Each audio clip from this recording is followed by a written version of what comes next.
தமிழன் தொலைக்காட்சி சொந்தங்களுக்கு கிறிஸ்டோபர் தாஸின் அன்பு வணக்கங்கள்.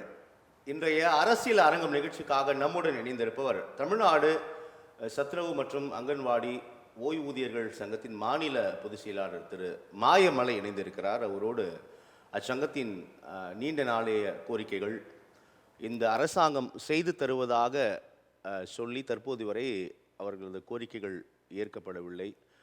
இதற்கான காரண காரியங்கள், அவர்கள் சமீபத்தில் நடத்தியிருக்கின்ற கவன ஈர்ப்பு ஆர்ப்பாட்டம் உள்ளிட்ட பல்வேறு விவகாரங்கள் நாம் அவரோடு பேசப் போகிறோம். ஐயா வணக்கம். உங்களோட வணக்கம். உங்களை போன்று நிறைய சங்கங்கள் நம்ம தொடர்ந்து நம்மளுடைய இந்த அமர்வில் நேர்காணல் நம்ம மேற்கொண்டு வரோம். நான் உங்களை போல தலைவர்கள் நேர்காணலின் போது நான் குறிப்பிடக்கூடிய ஒரே விஷயம்தான், அதாவது இந்த திராவிட முன்னேற்ற கழகம் ஆட்சி அமையுமையானால் கடந்த கால அதை நீண்ட கால கோரிக்கைகளை உறுதியாக நிறைவேற்றி தருவார்கள் அப்படின்னு நீங்கள் மட்டும் இல்லை, ஆசிரியர் சங்கம், அரசு ஊழியர்கள் சங்கம் அப்படின்னு ஏறக்குறைய 12 லட்சம் பேரை உள்ளடக்கிய ஒட்டுமொத்த சங்கங்களும் பெரும் எதிர்பார்ப்புடன் தான் இந்த ஆட்சியை அமர வைத்தது. ஆனால் நான் தொடர்ச்சியாக இந்த நேர்காணல் எடுக்கிறதுனால நான் பதிவு செய்ய விரும்புகிறேன். ஒட்டுமொத்தமாக எல்லா சங்கங்களுமே எங்களுடைய கோரிக்கைகள் நிறைவேற்றப்படவில்லை, ஒரு கோரிக்கை நிறைவேற்றப்படவில்லை, தேர்தல் வாக்குறுதிகளாக தந்தவை கூட இன்னமும் செயல்படுத்தப்படவில்லை அப்படின்னு தொடர்ந்து பேசி வரதை நான் பார்க்குறேன். இப்போ உங்கள் சங்கமும் சத்துணவு சங்கங்கள் மற்றும் அங்கன்வாடி ஓய்வூதியர்கள் இது தொடர்பாகவும் நீண்ட கால கோரிக்கைகள் இருப்பதை உணர முடிகிறது. உண்மையில் என்னதான் நடக்கிறது ஐயா, சொல்லுங்கள். அதாவது ஒட்டுமொத்த அரசு ஊழியர்கள், பணியில் உள்ளவர்கள், பணி நிறைவு பெற்றவர்கள், இவர்கள் ஒட்டுமொத்தத்தில் 4ல் 1 பகுதியினர் சத்துணவு அங்கன்வாடி ஊழியர்கள், அல்லது சத்துணவு 4ல் 1 பகுதியினர், 4ல் 1, 3லிருந்து 3.5 லட்சம் பேர், ஒட்டுமொத்தமாக 12 அப்படின்னு சொன்னால் 4ல் 1 பகுதி. அப்போ பணியில் உள்ளவர்களுக்குமான கோரிக்கை ஓய்வூதிய கோரிக்கை. நாங்கள் ஓய்வூதியர்களாக முன்னெடுத்தாலும் கூட பணியில் இருக்கின்ற அங்கன்வாடி சத்துணவு ஊழியர்களது எதிர்கால கோரிக்கையும் என்பதை நான் இங்கே பதிவு செய்ய விரும்புகிறேன். இப்போ நீங்கள் சொன்னிய எல்லாரும் சொல்கிறாங்க அப்படின்ட்டு 2 பிரிவு தான், முறையான ஓய்வூதியம், முறையற்ற ஓய்வூதியம். முறையான ஓய்வூதியம் பெற்று அதை ரத்து செய்யப்பட்டு இழந்து நிற்கக்கூடிய ஒரு பகுதி. இப்போ கூட சமீபத்தில் செல்வகுமார் ஒரு பேட்டி, சிபிஎஸ் ஒழிப்பு இயக்கம் சொல்லி, ஆமாம் 2 தான். இதில் ஒட்டுமொத்த அரசு ஊழியர்களில், ஆசிரியர்களில் அடிமட்டத்தில் அழிந்து கொண்டிருக்கக்கூடிய பகுதி என்பது சத்துணவு அங்கன்வாடி இந்த பகுதி தான். அப்போ இதில் எங்களுக்கு பிற துறைகளை ஒப்பிடும் பொழுது சத்துணவு இந்த ஊழியர்கள் அப்படின்னு குறைந்த சம்பளம் வாங்கக்கூடிய நபர்கள் தான். ரொம்ப மற்ற துறைகளை ஒப்பிடும் பொழுது சொற்ப அளவில் வாங்கக்கூடிய நபர்கள் தான். அதாவது முறையான சட்டபூர்வமான காலமுறை ஊதியமோ காலமுறை ஓய்வூதியமோ பெறப்படாத பகுதி, வழங்கப்படாத பகுதி இதுதான். இப்போ அவர்களுக்கும் இந்த பகுதிக்கும் உள்ள வித்தியாசம் என்பது பெரிய நீண்ட தொலைவு இருக்கிறது இல்லையா? பெரிய இடைவெளி இருக்குது, பெரிய இடைவெளி. சப்ரஸ்டு பகுதி, கிட்டத்தட்ட அடிமட்டத்தில் அழிந்து கொண்டிருக்கக்கூடிய பகுதி இந்த பகுதி. அப்போ முதல் கவனம் என்பது இந்த எங்கள் கிராமத்தில் சொல்லுவாங்க, இளம்பசிக்காரனுக்கும் புளிச்சி அப்பக்காரனுக்கும் அப்படின்னு சொல்லிட்டு ஒரு ஒப்பீடு சொல்லுவாங்க. நாங்கள் அதை குறைத்து சொல்லலை, புளிச்சி அப்பம்னு சொல்லிட்டு ரொம்ப வயிற்று பசிக்காக இயங்கி கொண்டு இருக்கக்கூடிய பகுதி என்பதை மட்டும் நான் இங்கே சொல்லிக்கொள்ள விரும்புகிறேன். ஆனால் ஒரு சிறிய குறுக்கிடுங்க, அதாவது இந்த அரசாங்கத்தில் என்னென்ன திட்டங்கள் வகுத்தார்கள், எந்தெந்த நலத்திட்டங்கள் செயல்படுத்தினார்கள் அப்படின்னா உடனே வர்றது வந்து சத்துணவு தான், காலை உணவு திட்டம். சத்துணவு தான் ஒரு அரசாங்கத்தின், இன்னைக்கு நம்ம காமராஜரையும் எம்ஜிஆரையும் பேசுறோம் அப்படின்னா வெள்ளக்காரங்காலத்திலிருந்து துவங்கப்பட்ட, ஆமா இன்னைக்கு ஒரு அரசாங்கத்தை பேசினா உடனே இது வந்து வெல்ஃபேர் ஸ்கீம்ல முதல் இடம் பிடிப்பது சத்துணவு தான். சொல்லுங்க. சத்துணவு என்பதை விட மிக முக்கியமான ஒரு திட்டங்கள்லாம் வரும் போகும் அப்பப்போ மாறும். பல தலைமுறைகளுக்கிடையே நீண்ட காலம் நெடிந்து பயணிக்கக்கூடிய திட்டம் எப்போ இது நிறைவு பெறும் சொன்னால், இந்த சமுதாயத்தில் வறுமை நிறைவு பெறும்போது இந்த திட்டம் நிறைவு பெறும். அது வரைக்கும் இது ஒரு நிரந்தர திட்டம் தான். மற்ற திட்டங்கள், மற்ற நலத்திட்டங்களுக்கும் இதுக்கும் உள்ள வித்தியாசம் அதுதான். வறுமை நீடிக்கின்ற வரை. எப்போ வறுமை நீடிக்கும்? பல 100 வருடங்களாக தொடர்ந்து, சில 100 வருடங்களாக நீடிக்க ஒன்றும் இல்லை. அது எண்ட்லெஸ் நீடிக்க போகுது. அது ஒரு கால் சோசியலிச சமுதாயம் சொல்கிறாங்க, அப்போ வரும்போது அது சரியாகுமா என்பது தெரியலை. அது வரைக்கும் நீடிக்கக்கூடிய ஒரு நீண்ட நடி தேவை இந்த தேவை திட்டத்தை- வயிறு சோறு ஆமா, ஒண்ணுமே பண்ண வயிறு முடியாது சோறு. மாணவர்களுக்கு. அந்த திட்டத்தை அமல்படுத்தக்கூடிய மிக அந்த முக்கியமான ஒரு பகுதி, துறை. அந்த பகுதி பணி செய்யும் போதும் நிறைவு பெறவில்லை, நிறைவு பெற்ற பின்னாடும் அதற்கான ஏற்பாடு இல்லை. இப்போ எங்களை பொறுத்தளவில் 2008 தான் ஓய்வூதிய கோரிக்கையை நாங்கள் முன்வைக்கிறோம். 40 ஆண்டு காலம் எங்களை பணி நிரந்தரம் செய், அரசு ஊழியர்களுக்கு நிகராக எங்களை மேம்படுத்து உயர்த்து என்ற கோரிக்கை முன்னெடுத்து 2008 வரை எந்த முன்னேற்றமும் இல்லைன்னு சொன்னால் அந்த திட்டத்தில் அந்த கோரிக்கைகள் 2008 வரை ஏற்றுக்கொள்ளப்பட்டதா இல்லையா? 8 வரை ஓய்வூதிய கோரிக்கையை நாங்கள் ப்ரொஜெக்ஷன் பண்ணல. இல்ல அதுக்கு முன்னதா சொல்றேன், முன்னதான கோரிக்கைகள் ஏற்றுக்கொள்ளப்பட்டதா? முன்னதான கோரிக்கைகளும் நிறைவேறவில்லை. ஓரளவு கொஞ்சம் யானை பசிக்கு சோளப்பொரி மாதிரி. அப்படி தான் வந்தது. அப்போ 2008 ஒரு சிறிய குறுக்கீடு மன்னிக்கணும். 2008க்கு முன்னாடி ஒரு நீண்ட கால கோரிக்கைகள் நம்ம பேசியது போல மிக முக்கியமான ஒரு துறை வயிற்றுக்கு சோறு வயிறு மாணவர்கள் மிக முக்கியமான ஒரு துறை. 2008ற்கு முன்னால் மாறி மாறி ஆட்சி கட்டில் அமர்ந்த கட்சிகளை நம்ம பார்க்கிறோம். ஏன் உங்க கோரிக்கைகள் ஏற்றுக்கொள்ளப்படல? என்ன சொன்னாங்க? 8க்கு முன்னாடி நீங்க 8க்கு பின்னாடி இந்த 2 பிரேக்கப்பை நீங்க பேசுங்க.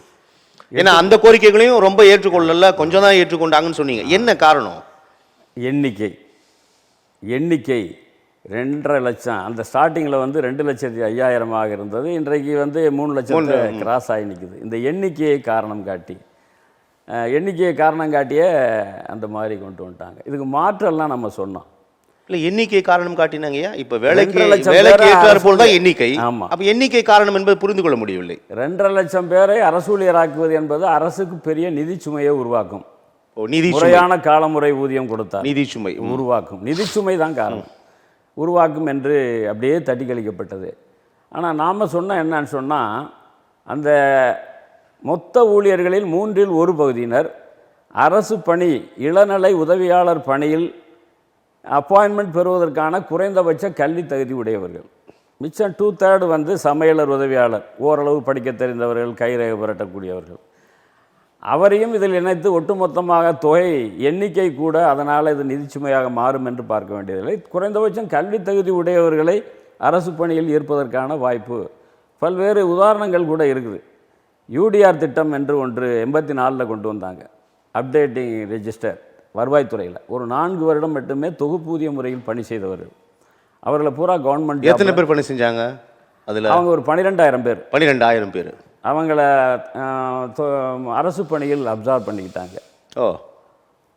மக்கள் 12,000 பேரையும் அரசு ஊழியர்களாக அறிவிச்சிட்டாங்க. ஆமாம், அப்சார்ப் பண்ணிக்கிட்டாங்க. அது நிரந்தர பணியாளர்கள். நிரந்தர பணியாளர் அவர்களுக்கு அதை தகுதியாக எடுத்துக்கிட்டு அரசு பணி காலி பணியிடங்களில் அப்சார்ப் பண்ணிக்கிட்டாங்க. அதே மாதிரி மக்கள் தொகை கணக்கெடுப்பு திட்டம் ஒரு 6 மாதமே நடந்த அந்த திட்டத்தில் அவர்களையும் அப்சார்ப் பண்ணிக்கிட்டாங்க. அப்புறம் அதுக்கப்புறம் குறைந்தபட்சம் 10 ஆண்டு தினக்கூலியாக பணியாற்றியவர்கள், டெய்லி வேஜ். எந்த துறையில்?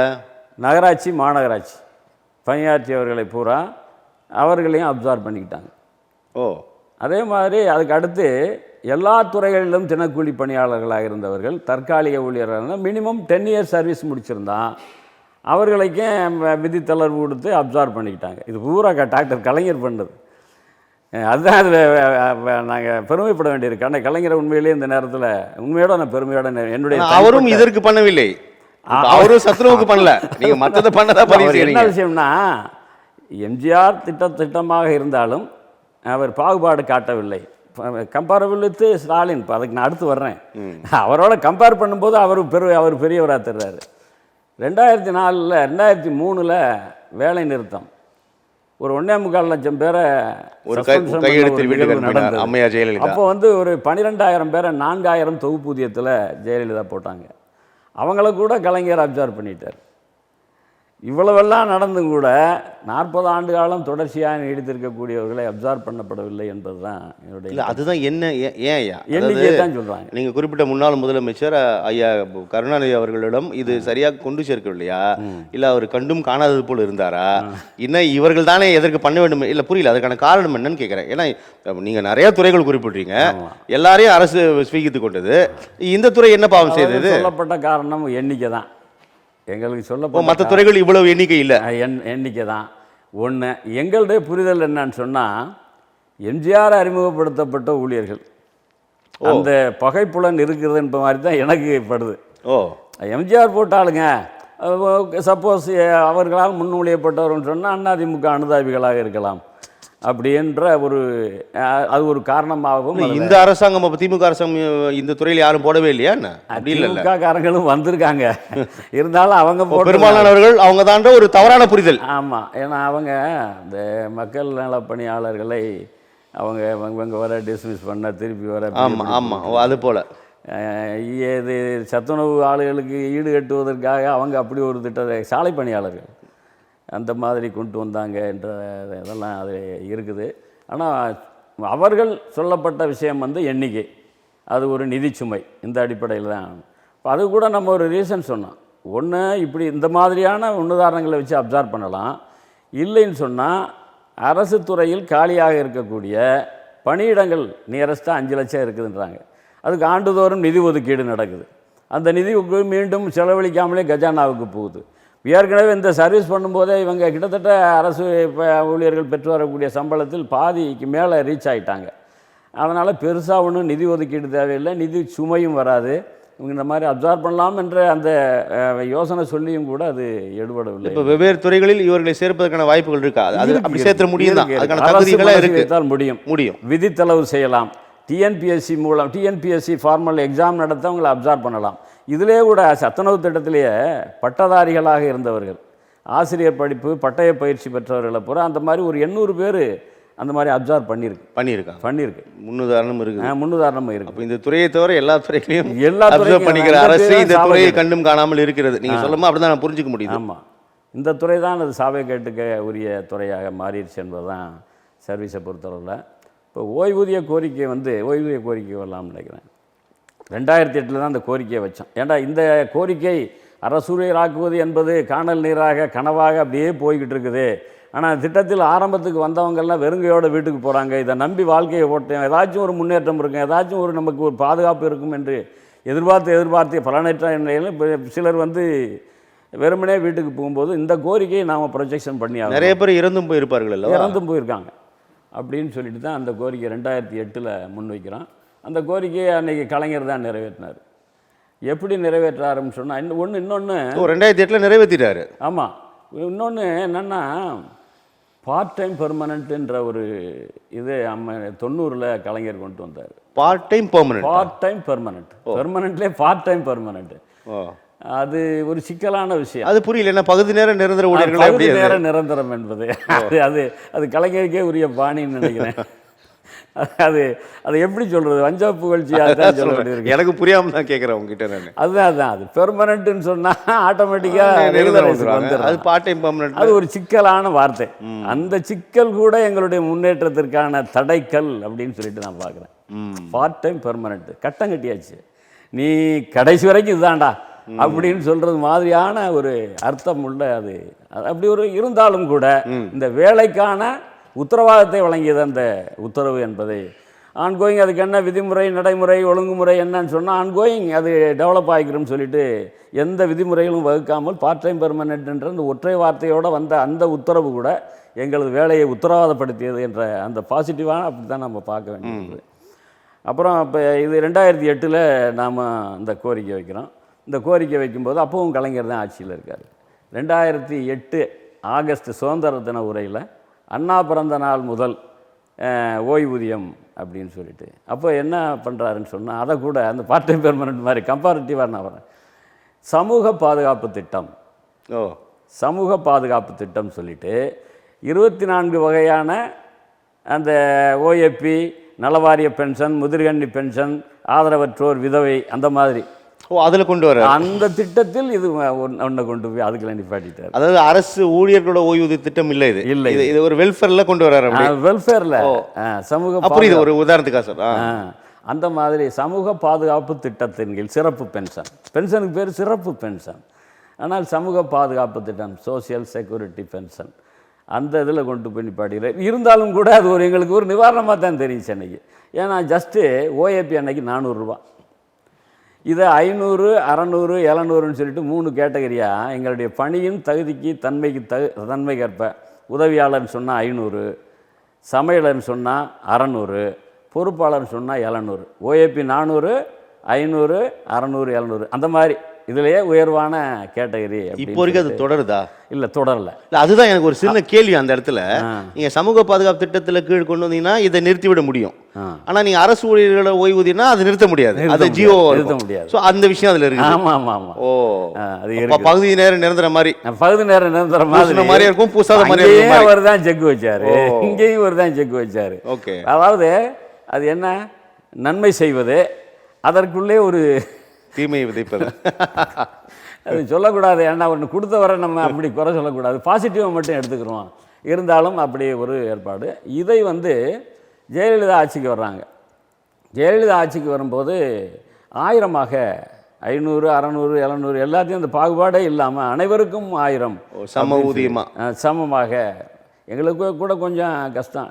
ஏன்னா பொறுப்பாளர் வேலை பார்த்தவங்க கூட எஸ்எல்சி, பிஏ, எம்காம் அந்த டிகிரி முடித்தவங்க, குறைந்தபட்சம் அரசு பணிக்கு தகுதி உள்ள அந்த கேட்டகரியில் சமையல் உதவியாளரோட இணைச்சி கொடுத்தாங்களேன்ட்டு மனசுக்குள்ளே இருந்தாலும் சரி, ரிட்டையர்ட் ஆகிட்டால் வாயும் வயிறும் ஒன்று தானே, வேறு வழி இல்லை, வேறு வழி இல்லை, அதை அறிவித்தாங்க. 1000ஆக உயர்த்தப்பட்டது ஜெயலலிதா. நான் அங்கே என்ன பார்க்க வர்றேன்னு சொன்னால், கலைஞர் துவக்கி வைத்த திட்டம் என்ற பாகுபாடு அவங்க பார்க்கல, அதை மேம்படுத்தினாங்க. கலைஞர் எப்படி எம்ஜிஆர் திட்டம் சொல்லிட்டு பார்க்காம மேம்படுத்தினாரோ அது மாதிரி இவங்களும் மேம்படுத்தினாங்க. அவங்க 2016 இன்னொரு 500 உயர்த்தினாங்க ஜெயலலிதா. 1500 ஆமாம், 1500ஆக அவங்க உயர்த்திட்டு அவங்க அப்புறம் அடுத்து 2017 ஊதியக்குழுவில் எடப்பாடி அவர் ஒரு 1000 கொடுத்தார். 2500 நின்றுது. 2000ஆக மாற்றினார். 2000ஆக மாற்றினார்னா அவர் அங்கனைக்கில் ஒரு சிக்கலை பண்ணிட்டார். ஊதியக்குழு பரிந்துரைத்த நியாயத்தை எங்களுக்கு மட்டும் நிராகரித்தார். ஏதோ ஒரு 500 வாங்கிக்கோ அப்படின்னு சொன்னார். அந்த இடத்துல அவர் செஞ்சது, ஊதியக்குழு பரிந்துரைத்தது என்ன? ஊதியக்குழு பரிந்துரைத்தது 2.57 பெருக்கல் காரணி கொண்டு பே மேட்ரிக்ஸ் உருவாக்கப்பட வேண்டும் என்பது அரசு அமைத்த அஃபிஷியல் கமிட்டி ரெக்கமெண்ட் பண்ணது. அமைச்சரவை அரசும் ஏற்றுக்கிறது. நிதித்துறையில் போய் உத்தரவு வரும்போது ஜிஓ 314 போட்டு நிதி சுமையை காரணம் காட்டி சொல்கிறாங்க. போட்டு வெறுமனே ஒரு 500 மட்டும் அவர் கூட்டுறார். 2.57 எங்களுக்கு அவர் பொருத்தலை, நிராகரிக்கிறார். பொருத்தாமல் அந்த மாதிரி பண்ண. இப்போ அதை எதிர்த்து தான் நம்ம கேஸ் போட்டு ஜட்ஜ்மெண்ட் வாங்கியிருக்கோம். அந்த ஜட்ஜ்மெண்ட்டில் தெளிவாக சொல்கிறாங்க, 2.57 காரணி பொருத்தப்படாது, சேம் மெத்தடாலஜி அப்ளை பண்ண வேண்டும் அனைவருக்கும் என்று சொல்லப்பட்ட அஃபிஷியல் கமிட்டியை ஏற்றுக்கொண்ட பின் அதை நிராகரிப்பது பாகுபாடானது, டிஸ்கிரிமினேட்டரி, அன்ஜஸ்ட் அநீதியானது, ரேஷனலி பகுத்தறிவுக்கு ஒவ்வாதது, அரசமைப்பு சட்ட விதி 14-16 சட்டத்தின் முன் அனைவரும் சமம் என்ற அந்த அரசமைப்பு சட்ட விதிகளை மீறியது. நீதிபதிகள் இதை பதிவு செய்கிறாங்க. நீதிபதி ஜே பட்டு ஆனந்த் இப்போ 4/4/2025 சரி. அதனால் நீங்கள் 2.57 காரணியை அவர்களுக்கு பொருத்த வேண்டும். பொருத்தி 1/1/2017 முதல் அவங்களுக்கு இம்ப்ளிமெண்ட் பண்ணணும். அப்படி அதிமுக ஆட்சியின் போதே இதை அமல்படுத்தி இருக்க வேண்டும். அவங்க அரசாங்கத்தோட அமைச்சகத்தோட ஊதிய பரிந்துரை. ஆமாம், ஆனால் செயல்படுத்தப்படவில்லை. இப்போ 8 ஆண்டு அது கேஸ் நடந்து இப்போ ஜட்ஜ்மெண்ட் ஆகிருச்சு. இதுதான் இதை பொறுத்து ஓய்வூதியத்தை பொறுத்து இதுதான் எங்களது கோரிக்கை என்பது. இந்த 8 ஆண்டுகளில் நிறைய பேர் இறந்து கூட போயிருப்பாங்க இல்லையா? நிறைய பேர் இறந்துட்டாங்க.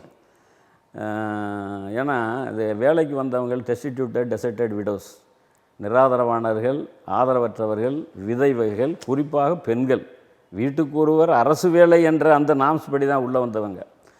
இவங்க அன்னைக்கு சமையல் உதவியாளர்களாக வந்தவர்கள்லாம் ஏஜ்டு பீப்புள், யாருமே வருவதற்கு தயாராக இல்லை. அப்போவே 40 வயசு கடந்து இருந்து எல்லாம் இப்போ கிட்டத்தட்ட மேக்சிமம் அவர்களுக்கெல்லாம் யார் பொறுப்பேற்க போகுது? அது மறுக்கப்பட்ட நீதின்னு தான் சொல்லலாம். இப்போ இந்த எங்களுடைய கோரிக்கை மினிமம் பென்ஷன், தமிழ்நாடு அரசு ஓய்வூதிய விதிப்படியான மினிமம் பென்ஷன் 7850. இப்போ நாங்கள் அதை கூட கேட்கல, 7850 நாங்கள் கேட்கல. நாங்கள் கேட்பது 6750. 6750 ஏன் கேட்குறோம் அப்படின்னு சொன்னால், ஸ்பெஷல் பென்ஷன் கேட்டகரி 2 இருக்கிறதுல நாங்கள் ஒன்று, இன்னொன்று வருவாய்த்துறையில் வில்லேஜ் மேனேஜராக இருக்கக்கூடியவங்க ஸ்பெஷல் பென்ஷன். இப்போ அவங்களுக்கு ஸ்பெஷல் பென்ஷன் 6750 வாங்குறாங்க. அவங்க வாங்கிட்டு இருக்கிறாங்க. வாங்கிக்கிட்டு இருக்காங்க. 6750 7வது பே கமிஷன்லேருந்து வாங்கிக்கிட்டு இருக்காங்க. இது டிஏ வாங்குறாங்க, மருத்துவப்படி வாங்குறாங்க. இதை எங்களுக்கு அவங்களுக்கு நிகராக கொடுக்கணும். நாங்கள் வந்து பணி செய்யும்போது அரசு ஊழியர்களாக இல்லை, அதனால் அதை கேட்பதில் தார்மீக நியாயம் இல்லை. ஆனால் சிறப்பு காலமுறை ஊதியத்தில் எங்களோடு சமகாலத்தில் அப்பாயின்மெண்ட் ஆகி சமகாலத்தில் நான் ஸ்டாண்டர்ட் டைம் ஸ்கேலாக மதிப்பூதியத்தில் அப்பாயின்மெண்ட் ஆகிறான். நான் ஸ்டாண்டர்ட் டைம் ஸ்கேலாக மேம்படுத்தப்பட்ட ஊதியம், சிறப்பு கால முறை மதையம் அதிலிருந்து மேம்படுத்தப்பட்ட ஊதியம் சேம் டைம் நடக்குது 2 கேட்டகரிங்க. ஆனால் அவர்களுக்கு அந்த மாதிரி, எங்களுக்கு இந்த மாதிரி என்பது, அதனால் அவங்களுக்கு ஈக்குவலாக இணையாக எங்களுக்கு கொடுக்க வேண்டும் என்பது தான் எங்களுடைய கோரிக்கை. அதுலேயே அதுக்குள்ளே 2 கேட்டகரி. நாங்கள் இப்போ 40 வருஷம் சர்வீஸ் பண்ணிவிட்டு இதுக்காக தொங்கிக்கிட்டு இருக்கோம். அதில் 10 வருஷம் மினிமம் 10 வருஷம் சர்வீஸ் பண்ணியிருந்தால் அந்த 6750 ப்ளஸ் அப்போ 11000 நியரஸ்ட்டாக வாங்குகிறாங்க. குறைந்தபட்சம் 5000 5 வருடம் பணி முடித்திருந்தால் அவர்கள் 3375 6750 பாதி ப்ளஸ் டிஏ ப்ளஸ் மருத்துவப்படி இது எல்லாம் அவங்க ஒரு 5500 வாங்குறாங்க. 2 கேட்டகரி அவங்கள்ட்ட இருக்குது. அவங்களுக்கு குடும்ப ஓய்வூதியம் இருக்குது. அவர்களுக்கு பொருந்தக்கூடிய அனைத்து ஓய்வூதிய பலன்களும் எங்களுக்கும் கொடுக்க வேண்டும் என்பது தான் அந்த முதல் கோரிக்கையினுடைய. 2வது கோரிக்கை அகவிலைப்படி வேண்டும் என்பது. அகவிலைப்படி உங்களுக்கு தெரியும், விலைவாசியை ஒட்டி அகவிலைப்படி எங்களுக்கும் வழங்கணும் அப்படின்னு. இந்த சர்க்காரில் என்னன்னு சொன்னால் அகவிலைப்படி இப்போ 3வது கோரிக்கை வந்து அகவிலைப்படி, குடும்ப ஓய்வூதியம், மருத்துவப்படி, அப்புறம் பொங்கல் போனஸை உயர்த்தி கொடுக்கணும். இப்போ இதுதான் எங்களுடைய ஒட்டுமொத்த கோரிக்கை. உங்களுக்கு தெரியும், மோப்பநாய் தான் உதாரணம். நாயை கம்பேர் பண்ணலாம். அவர் கூட பதிவு செய்தார், அதற்கு கூட உயர்த்தி வழங்கியிருக்கிறார். அவர் பதிவு செஞ்சு 19 பதிவு செஞ்சிருக்காரு. நான் இன்டெப்த்தாக பதிவு பண்ணுறேன். மோப்பநாய் வந்து 7 ஆண்டு சர்வீஸ், 7 ஆண்டு கழிச்சா மோப்ப சக்தி இழந்துடும், அது ஆட்டோமேட்டிக்காக ரிட்டையர்மெண்ட்டுக்கு போயிடும். அதற்கு 2008 136 ரூபாயாக இருந்தது 200 ரூபாயாக மாறி இன்றைக்கி 300 ரூபாயா இந்த அரசு உயர்த்தியிருக்கு. கிட்டத்தட்ட 9000க்கு போயிருக்கு. ஆனால் அந்த நாய்க்கு பராமரிப்பாளர், அவருக்கு பராமரித்தல் படி உயர்ந்திருக்கு. நாய்க்கு தடுப்பூசி போடக்கூடிய படி உயர்ந்திருக்கு. இந்த பீரியடில், இந்த சர்க்காரில் அந்த நாயினுடைய வாழ்வாதாரம் பாதுகாப்பு என்ன? தினசரி அதை கண்காணிப்பதற்கு ஒரு பெர்மனண்ட் எம்ப்ளாயி கான்ஸ்டபிள், நடைப்பயிற்சி கொடுக்க, உணவு கொடுக்க, சோப் போட்டு குளிப்பாட்ட, தடுப்பூசி போட, எல்லா பராமரிப்புக்குமாக ஒரு பாதுகாப்பு, சமூக பாதுகாப்பு மாதிரி அதுக்கு ஒரு பாதுகாப்பு. அந்த நாய் இறந்துட்டா அந்த நாய் அப்படியே இழுத்து போட்டுற முடியாது, நாய் தானேன்னு சொல்லிட்டு அந்த டெத்து நார்மலா அப்நார்மலா என்பதை கவர்மெண்ட்டுக்கு வெட்டினரிக்கு இன்ஃபார்ம் பண்ணி டாக்டர் வந்து அதை போஸ்ட்மார்ட்டம் பண்ணி கன்ஃபார்ம் பண்ணணும். அது அப்நார்மல்னா அந்த கான்ஸ்டபிளுக்கு பனிஷ்மெண்ட்டு. அந்த அப்புறம் கடைசியில் அது நல்லடக்கம், அரசு மரியாதையோடு நடக்குது. இதெல்லாம் நாங்கள் சொல்லிக்கிறோம், ஆற்றிக்கிறோம். எங்களுக்கு என்ன அப்படின்னு போது அதை கம்பேர் பண்ணாமல் இருக்க முடியலை. மோப்ப சக்தி இழந்த நாய் அதுக்கு இப்போ எண்ணிக்கையில் சொற்பொழிவில் இருப்பதனால் தருகிறார்கள் எண்ணிக்கை சொல்லலாம். இன்னொன்று கூட இங்கே சொல்ல வேண்டும், ஐஏஎஸ் அதிகாரிகள், ஐபிஎஸ் அதிகாரிகள், ஐஏஎஸ் அதிகாரிகளுக்கு வீட்டு வேலைக்கு அவர்கள் 1 லட்சத்திற்கு மேல் ஓய்வூதியம் பெறக்கூடியவர்கள். 2020 கொரோனா நிதி நெருக்கடியில் எடப்பாடி கவர்மெண்ட்டு அவர்களுக்கு 10,000 ரூபாய்க்கு வீட்டு வேலை செய்ய ஒரு ஆள் வைத்து அனுமதிச்சு. இந்த கவர்மெண்ட் வந்துச்சு, ஐபிஎஸ் அதிகாரிகள் அதே டிமாண்ட் வைக்கிறாங்க. ஒரு 70 பேருக்கு 10,000 ரூபாய்க்கு வீட்டு வேலையை வைத்துக்கொள்வதற்கு ஒரு ஆளை நியமிக்குது. கோவில் பூசாரி வந்து 1000 ரூபா, அதே கொரோனா நெருக்கடியில் 1000 அவங்க கூட்டினாங்க. இவரும் வந்து இவர் ஒரு 2000 கூட்டி 4000 உயர்த்திட்டார். ஆனால் எங்கேயும் மட்டும் அசைய மாட்டேங்குது. இதுதான் எங்களுடைய. அப்போ இந்த சர்க்கார் வந்த பின்னாடி அமைச்சரை பார்த்தோம், அப்படியே பேசுங்கன்னா சொல்லிக்கிட்டே இருக்கு. வந்த பின்னால் இப்போ இந்த நிர்வாகத்தில் நாங்கள் என்ன பார்க்குறோம்னு சொன்னால், சத்துணவு திட்டத்தை எம்ஜிஆர் கொண்டு வந்தார், கருணாநிதி டீல் பண்ணார், ஃபாலோ பண்ணார். அதுக்கடுத்து ஜெயலலிதா கவர்மெண்ட்டு, எடப்பாடி கவர்மெண்ட்டு, இப்போ ஸ்டாலின் கவர்மெண்ட்டு சத்துணவு திட்டம் துறை என்ற பெயரை மாற்றினார்கள். துறையை மாற்றினாங்க. சரி, மாற்றிட்டு போவோம். 60,000 காலி பணியிடத்தை நிரப்புவோம் என்பது தேர்தல் வாக்குறுதி. 60,000 காலி பணியிடங்கள். ஐயா, 60,000 காலி பணியிடங்கள். இந்த திமுக ஆட்சியின் போது 2021 வழங்கிய தேர்தல் வாக்குறுதி 60,000 காலி பணியில் நிரப்பிடும் உள்ளிட்ட வாக்குறுதிகள் தந்தார்களா? ஆமாம்.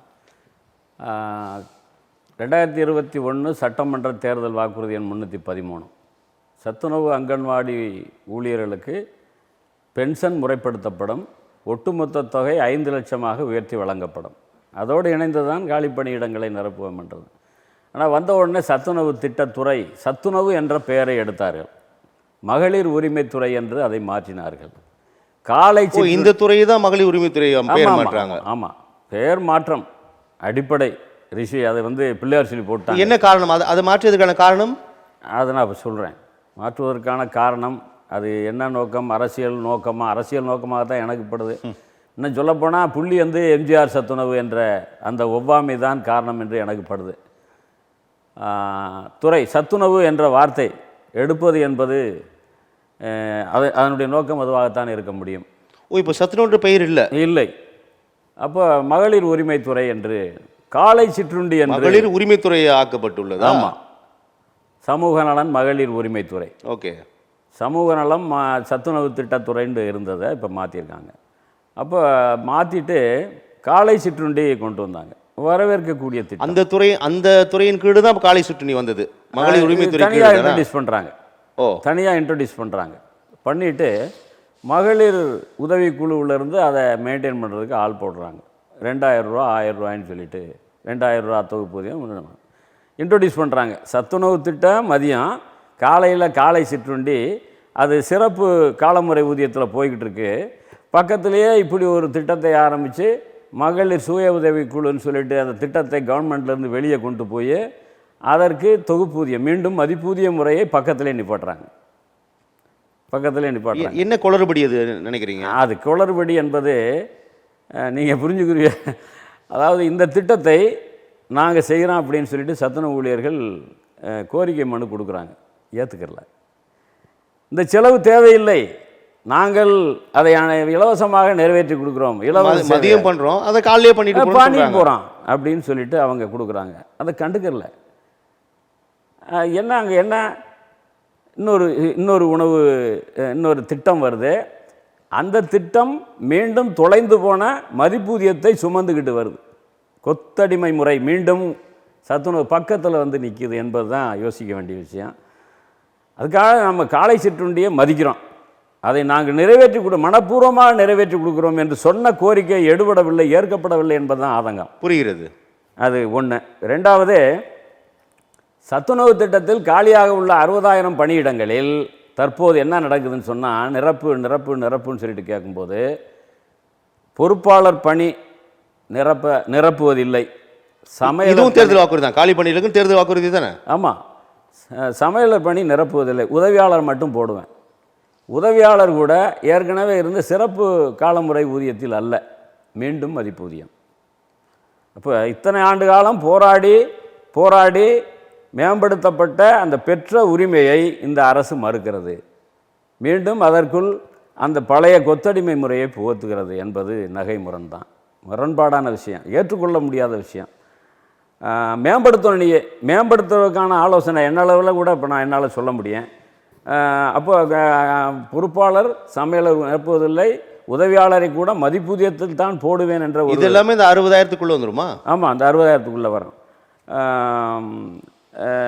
அது சிறப்பு கால முறை ஊதியம் ஒழிப்பு, மதிப்பூதிய முறை திரும்பி மீண்டும் புகுத்துதல்.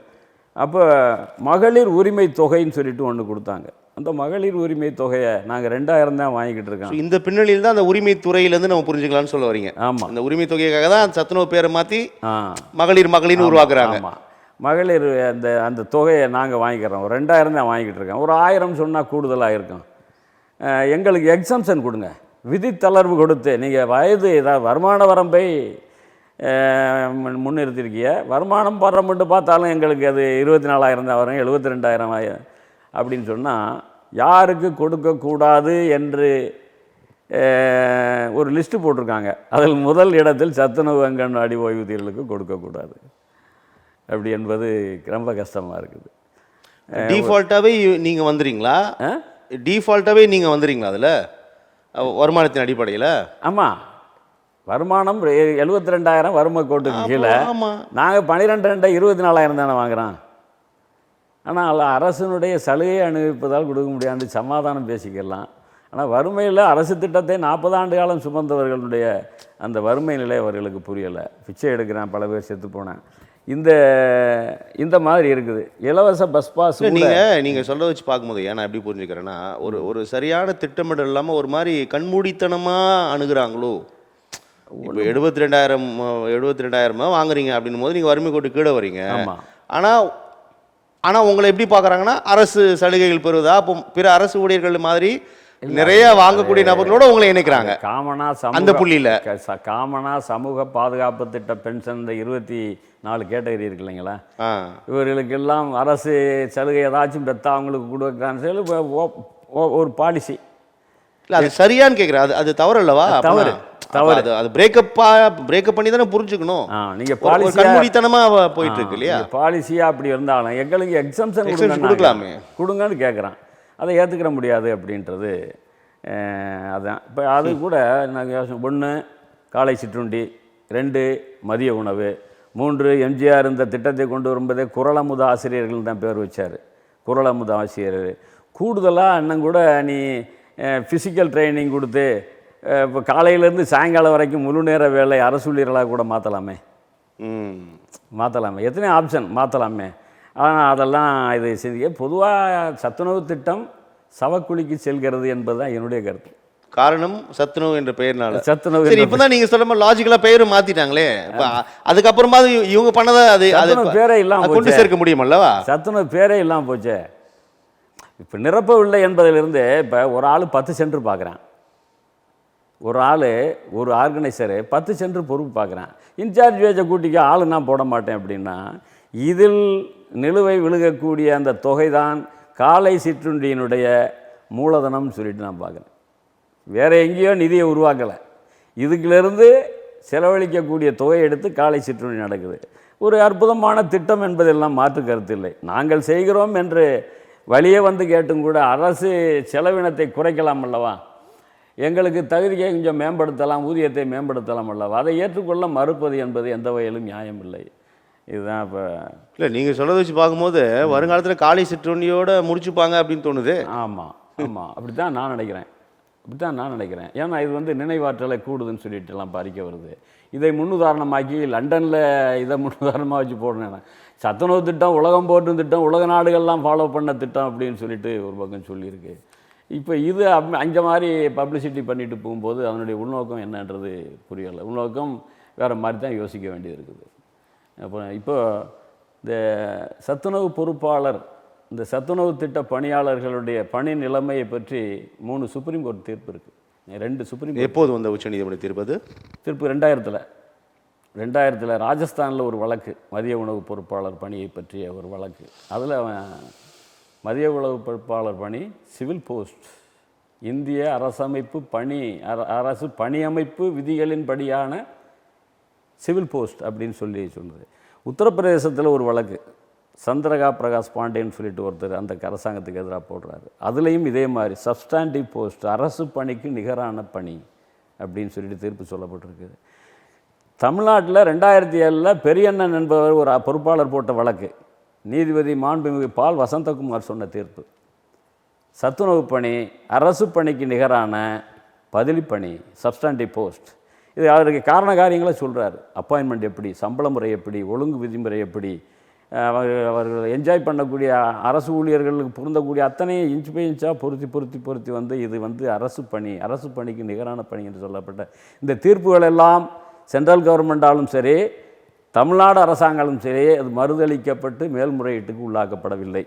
அதனால் இது அப்போ அரசு ஊழியர்கள், அரசு பணியாளர்கள் பெற்று வரக்கூடிய அனைத்து சலுகைகளும் அனைத்து ஓய்வூதிய உரிமைகளும் கூட பெறுவதற்கு நாங்கள் தகுதியானவர்கள் என்பதுதான் அந்த கோர்ட்டு தீர்ப்பினுடைய. ஆனால் தீர்ப்புகள் எழுத்துக்களாகவே இருக்கிறதோ, எழுத்துக்களாக மட்டும் தீர்ப்புகளுக்கு தான் மரியாதை இல்லையா?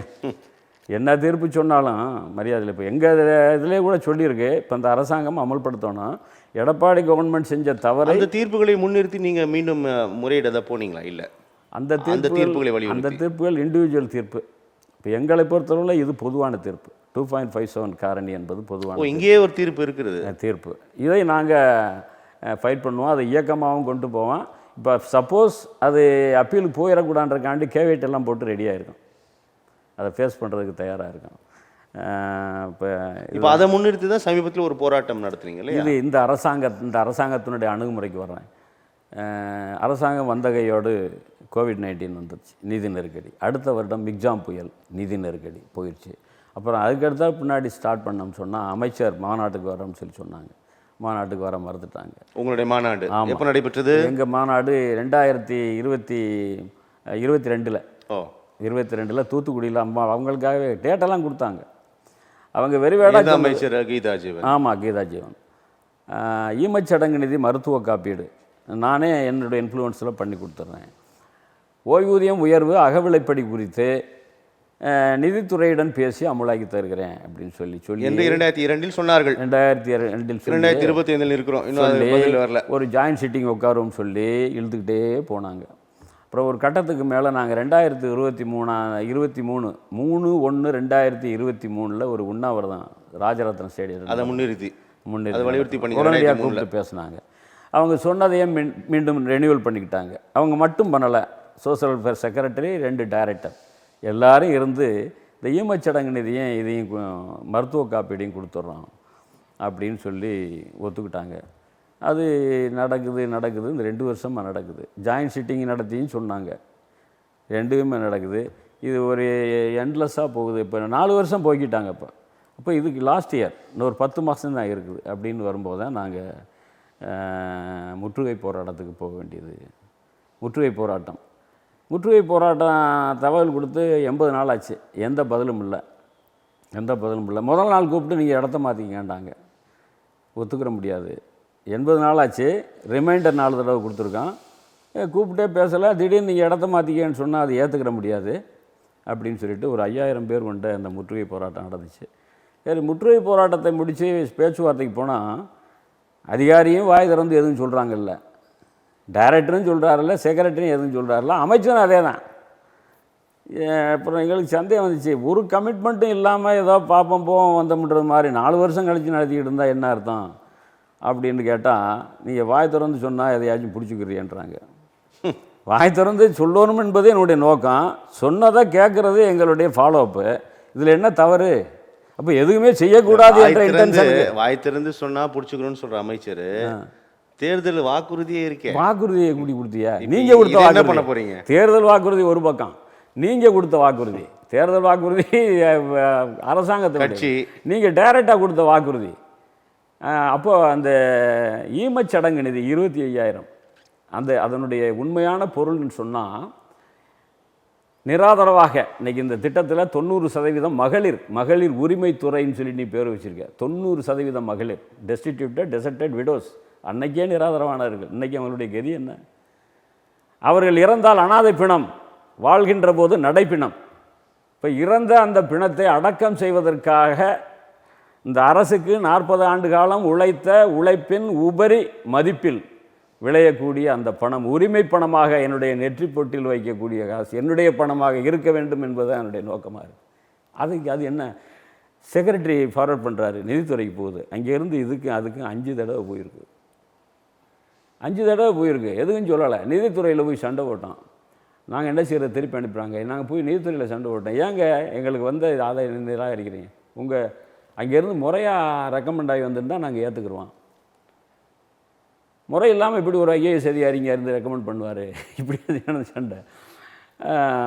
அப்புறம் இவங்ககிட்ட சொன்னோம், ஓ அப்படி சொல்கிறாங்களா அப்படின்னு. இப்படி தான் வாய்ச்சவடால் ஏதோ போன நேரத்துக்கு எதையாச்சும் பதிலை சொல்லி அனுப்புவோம் அப்படின்றது மாதிரி தான் இருக்குது. எவ்வளிய ஒரு ஆக்கப்பூர்வமான ஒரு மனிதாபிமானமாக இந்த ஜனங்கள் யார், வயதானவர்கள், அவர்கள் தாய் தந்தையரை ஒத்தவர்கள், அவர்கள் கேட்பது பெரிய விஷயம் இல்லை. இந்த சிம்பிள் இதை கூட நகர்த்துவதற்கு அந்த மனிதாபிமானம் கொஞ்சம் கூட இல்லை என்பது தான் எங்களுக்கு ரொம்ப கஷ்டம். இப்போ 2 விஷயம் நீங்கள் சொல்கிறத புரிந்து கொள்ள முடிகிறது இல்லையா? ஒரு திரைப்பட காட்சியில் கூட ஒரு இது மொய் பணம் அல்ல பொய் பணம் அப்படின்னு. அது மாதிரி தேர்தல் வாக்குறுதி ஒரு பொய் வாக்குறுதியாக தரமே. மாரிசமான் வஞ்சகம் சூழ்ந்த அறிக்கை, ஏமாற்றி கொண்டு போய் சிக்க வச்சு பச்சை துரோகம் என்பதுதான் நான் என்னை சொல்ல வேண்டியது. அவ்வளோ தூரம் வகுத்தறிச்சல்ல சொல்கிறேன். ஊழியர்களுடைய உணர்வு நான் பிரதிபலிக்கிறது. ஓட்டு எதுக்கு போட்டான், இந்தியா கூட்டணிக்கு நாங்கள் முடிவெடுத்தோம், தீர்மானம் எடுத்தோம். அரசு துறை சங்கங்கள் அரசியலாக எந்த தீர்மானமும் எடுப்பதில்லை என்பது ஒரு மரபு. நாங்கள் துணிந்து எடுத்தோம். ஸ்டாலின் தளபதி தலைமையிலான இந்தியா கூட்டணிக்கு வாக்களிப்பது என்று தீர்மானம் இயற்றி அனுப்பினோம். அதற்கு என்ன கைப்பலன்? எதுவுமே திரும்பி பார்க்க மாட்டேன் அப்படின்னா. இன்னொன்று இந்த ஆட்சியில் என்னென்னா, சென்ற சர்க்காரில் ஜெயலலிதாவை பார்க்க முடியலது பெருசாக எம்பசைஸ் பண்ணப்பட்டது. இப்போ இன்றைக்கி இவரை பார்க்கல. கோவிட்-19 நிதியை கொண்டு போய் கொடுக்கும்போது கூட எங்களை சந்திக்க அனுமதி இல்லை. முதலமைச்சரை சந்திக்க முடியல. 2-3 தடவை வாய்தா போட்டு இடையிட்டு நடிகை ஜெயலலிதாவை சந்தித்தீர்கள். ஆமாம், ஜெயலலிதாவை சந்தித்தோம். இது வடிவேலு போய் ஐயா 5 லட்சம் கொடுக்குறாரு, அவருக்கு தரிசனம் கிடைக்கிது, விளம்பரம் கிடைக்கிது, பெருசாக பப்ளிசிட்டி வருது.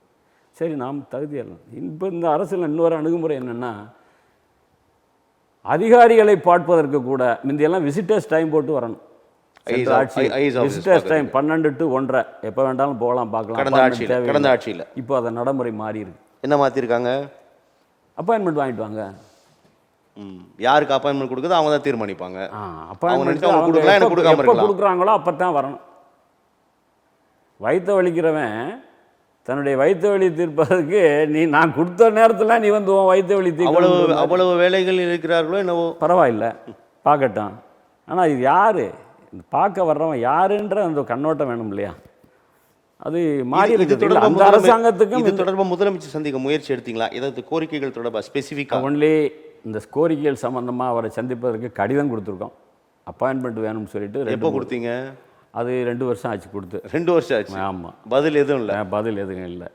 பதில் எதுவும் இல்லை. அங்கிட்ட போய் பார்க்கணும்னாங்க. அபிஷியல் நடைமுறை ஒரு அரசாங்கத்தை, ஒரு அசோசியேஷன், பதிவு பெற்ற அசோசியேஷன் முறை என்ன? கடிதம் கொடுத்து, ரிமைண்டர் கொடுத்து, அதையொட்டி அவங்க ஃபிக்ஸ் பண்ணி கூப்பிட்டு பேசணும். நம்ம ஒரு தடவை கொடுத்து ஒரு 2-3 தடவை ரிமைண்டர் கொடுத்தோம், எந்த ரெஸ்பான்ஸும் இல்லை. முதலமைச்சர் விடுங்க, அதிகாரிகளை சந்திக்கிறதுக்கே எந்த மாதிரி இருக்கு. விசிட்டிங் அவர்ஸையே தூக்கிட்டாங்கன்னு சொல்கிறீங்களே? விசிட்டிங் அவர்ஸே எடுத்துட்டாங்க பை தி அப்பாயின்மெண்ட். ஆமாம். இப்போ இந்த முற்றுகை போராட்டத்துக்கு பிந்தி எப்போ வந்தாலும் வந்து பாருங்க அப்படின்னு சொல்லிக்கிட்டாங்க. அப்படி எப்படி என்ன நடைமுறைன்னு இல்லை போனோம் பார்த்தேன். அப்புறம் அது இதில் வருத்தப்பட வேண்டிய விஷயம் என்னென்னா, 24ஆம் தேதி முற்றுகை போராட்டம், எந்த கமிட்மெண்ட்டும் இல்லை. ஏதோ சரி நம்ம ஒரு இணக்கமான ஒரு சுமமான உறவை மெயின்டைன் பண்ணிக்கிறோம் அப்படின்னு சொல்லிட்டு ஏதோ எங்கள் ஆளுகளை தாஜா பண்ணி சமாதானம் பண்ணி தான், ரொம்ப கடுமையாக சமாதானம் பண்ணி தான் அனுப்பணும். ஒரு எத்தனை ஆண்டுகளுக்கு இந்த இணக்கமான போக்கு, சுமூகமான போக்கு? நீங்கள் பல ஆண்டுகள் அப்படி தானே இருக்கிறீங்க. அப்படி தான் இருந்து போனோம். அப்போது ஆட்சிகள் மாறினாலும் காட்சிகள் மாறவில்லை. 24, 25, 26ஆம் தேதி எம்எல்ஏக்களுக்கு ஓய்வூதியம் உயருது, மருத்துவப்படி உயருது, குடும்ப ஓய்வூதியம் உயருது. எங்களுக்கு கொதிக்குது. அதான் கும்பி கூழு கழுகுது, கொண்டை பூச்சூடி மகிழுதுன்றது மாதிரி நான் கூட ஒரு அறிக்கை விட்டேன். கும்பி கூழு கழுகுது, கொண்டை பூச்சூடி மகிழுது அப்படின்ட்டு. அப்புறம் உடனடியாக எங்களுடைய கோபத்தை வெளிப்படுத்த வேண்டிய கட்டாயம் வந்தது. பட்டை நாமமிட்டு மடிப்பிச்சை அந்தும் போராட்டம் மாவட்ட தலைநகர வீதிகளில் எடுப்போம்னு சொல்லிட்டு டெக்ளேர் பண்ணோம். 1 வீக், ஒரே வாரம், மே 1ஆம் தேதி அறிவித்து 2ஆம் தேதியிலேருந்து 7 நாள் அவகாசத்தில் ஒரு 10,000 பேர் இன்றைக்கி இதையொட்டி அதிகாரிகிட்ட பார்க்க போனாங்க. மானம் போகுது, மரியாதை போகுது, தமிழகத்துக்கு தலைக்குனிவாகுதுன்னாங்க. யாரால? நாங்கள் அதுக்கு காரணம் அல்ல. நாங்கள் காரணம் இல்லை. ஒரு முற்றுகை போராட்டம் நடத்தணும்னு சொன்னால் எடுத்தேன் கவிழ்த்தேன் என்ற முடிவுக்கு நாங்கள் வரவில்லை.